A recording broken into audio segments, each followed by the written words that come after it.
Hillary Clinton is not the first woman to run for president in the United States. In 1872, Victoria Woodhull, a leader in the women's suffrage movement, formally announced her candidacy for President of the United States.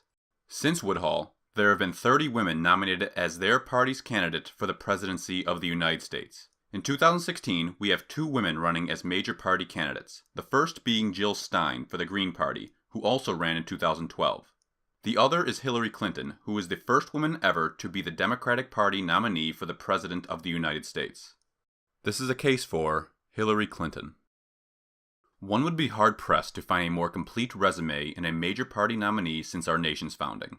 A Yale Law School graduate, an attorney for the Children's Defense Fund, First Lady of Arkansas, First Lady of the United States Senator, Secretary of State, and now the first woman nominee of the Democratic Party for the presidency of the United States. There have been a few bumps throughout her career, including Benghazi and more recently her emails, but all in all, she has held more government titles than any nominee in history. The jury is still out, though, if experience is a great predictor of success for the presidency. Many political pundits would agree that Hillary Clinton is a continuation of the Barack Obama presidency.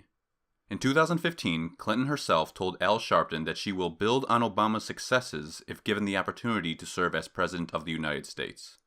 During her events on the campaign trail, as well as during the debates, Hillary has continuously stated she is fighting for Middle America and not those on top. She has promised equal pay for women, who currently account for 47% of the total U.S. labor force. Along with equal pay, she believes America needs a raise. If elected, Clinton says she will raise the minimum wage along with cutting taxes for the middle class, all the while ensuring the wealthiest Americans pay their fair share.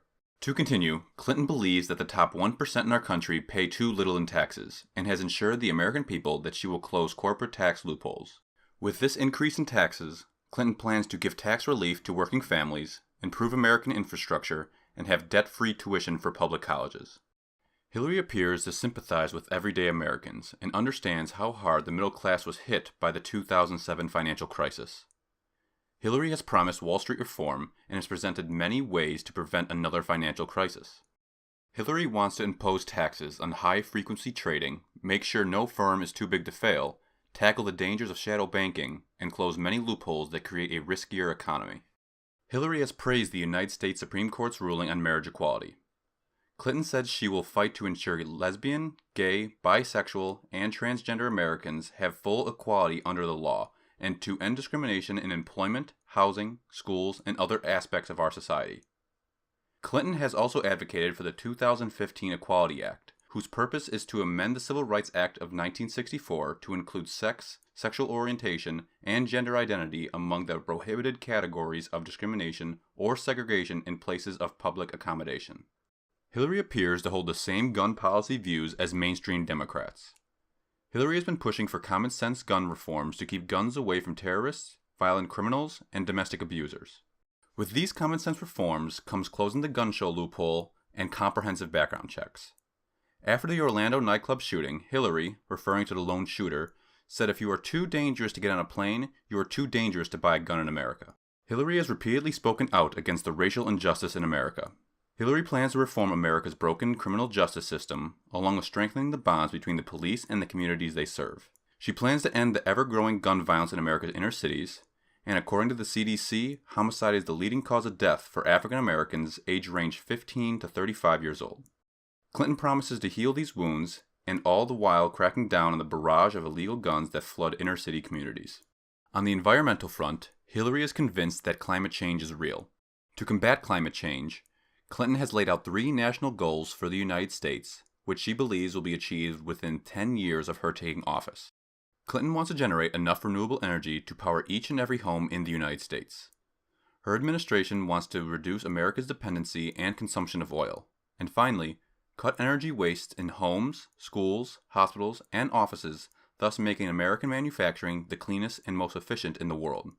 According to Pew Research, 74% of American adults said that the country should do whatever it takes to protect the environment.